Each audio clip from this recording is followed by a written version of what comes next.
بسم اللہ الرحمن الرحیم۔ السلام علیکم ورحمۃ اللہ وبرکاتہ۔ سورج کرن کے لگنے پر نبی اکرم صلی اللہ علیہ وسلم یا چاند کرن کے لگنے پر نبی اکرم صلی اللہ علیہ وسلم کا عمل کیا ہوتا تھا، اس ٹائم ہمیں کیا کرنا چاہیے، آج یہ میں آپ کو بتاؤں گا۔ اس سے پہلے میں اپنے تمام دوستوں سے گزارش کروں گا چینل کو سبسکرائب کریں تاکہ ڈیلی ویڈیو آپ لوگوں تک پہنچ سکے۔ نبی اکرم صلی اللہ علیہ وسلم نے فرمایا سورج اور چاند میں گرن دونوں تو اللہ تعالیٰ کی قدرت کی نشانیاں ہیں، اس لیے اسے دیکھتے ہی کھڑے ہو جاؤ اور نماز پڑھو۔ صحیح بخاری کی یہ حدیث ہے۔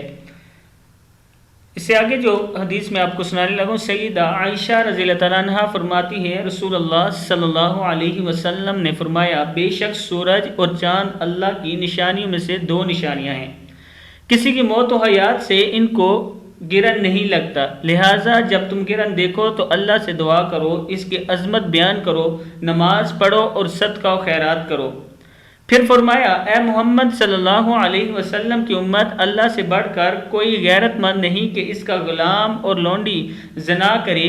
اے محمد صلی اللہ علیہ وسلم کی امت، اگر تم وہ جان لو جو مجھے معلوم تو تم تھوڑا ہنسو اور بہت زیادہ رو۔ یہ بخاری اور مسلم کی حدیث ہے۔ اب کیا عمل کرنے کا نبی اکرم صلی اللہ علیہ وسلم نے حکم فرمایا وہ بھی میں آپ کو بتا دیتا ہوں۔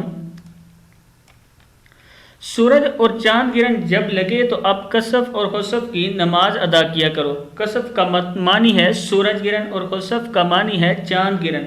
حضرت مغیرہ بن شعبہ رضی اللہ تعالیٰ عنہ سے مروی ہے کہ حضور نبی اکرم صلی اللہ علیہ وسلم کے زمانے میں جس دن آپ کے صاحبزادے حضرت ابراہیم علیہ السلام ابراہیم رضی اللہ تعالیٰ عنہ کی وفات ہوئی تو سورج گرہن لگا۔ لوگوں نے کہا ابراہیم رضی اللہ تعالیٰ عنہ کی وفات کی وجہ سے سورج گرہن لگ گیا۔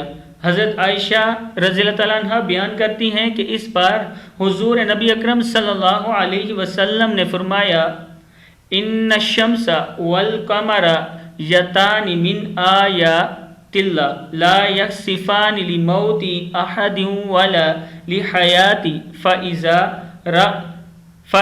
رأیتموها فافزعوا للصلاۃ۔ یہ کتابوں کے حوالے ہیں۔ بے شک سورج اور چاند اللہ کی نشانیوں میں سے دو نشانیاں ہیں، کسی کے مرنے جینے سے ان کو گرہن نہیں لگتا، پس تم ان نشانیوں کو دیکھ لو تو نماز کسف کا طریقہ نماز پڑھو، یعنی نماز کسف کا طریقہ جب سورج گرہن لگے، جب سورج گرہن ہو تو چاہیے کہ امام کے پیچھے 2 رکعت نماز پڑھے جن میں بہت لمبی قرات ہو، یعنی تلاوت بہت لمبی ہو اور رکوع اور سجدے بھی بہت دیر تک ہوں۔ 2 رکعتیں پڑھ کر قبلہ رو بیٹھ جائیں اور سورج صاف ہونے تک اللہ تعالیٰ سے دعا کرتے رہیں۔ سورج گرہن کی نماز کی نیت کرتے ہوئے 2 رکعت نماز نفل کسف شمس کی واسطے اللہ تعالیٰ کے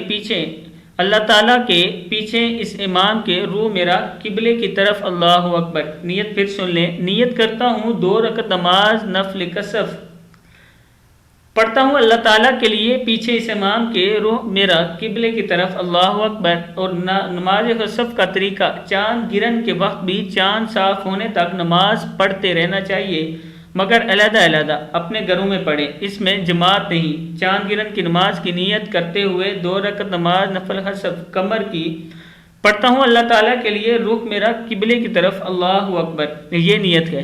کہتے ہیں کہ نبی اکرم صلی اللہ علیہ وسلم جب سورج گرہن لگتا تھا تو مسجد میں چلے جاتے اور نماز پڑھتے رہتے اس ٹائم تک اور دعا کرتے رہتے جب تک مکمل طور پر سورج صاف نہ ہو جاتا۔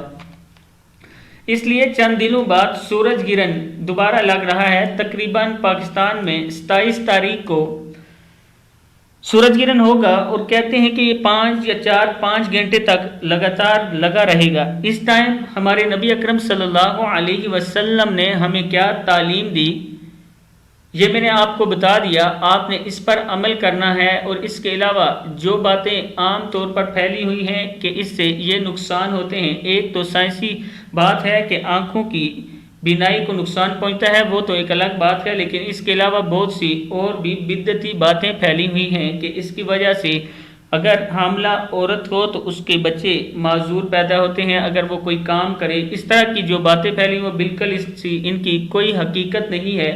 حقیقت وہی ہے جو ہمارے نبی اکرم صلی اللہ علیہ وسلم نے فرما دیا، اور ہمیں صرف اس بات پر عمل کرنا چاہیے جو اللہ اور اللہ کے رسول اور صحابہ کرام نے ہمیں بتائی۔ تو کوشش کریں کہ سورج گرہن کے دن آپ لوگ دعا کریں اور اپنے لیے اور امت مسلمہ کے لیے دعا کریں تاکہ اللہ تعالی ہمارے گناہ معاف فرمائے اور ہم سب پر اپنا کرم اور فضل فرمائے۔ السلام علیکم ورحمۃ اللہ وبرکاتہ۔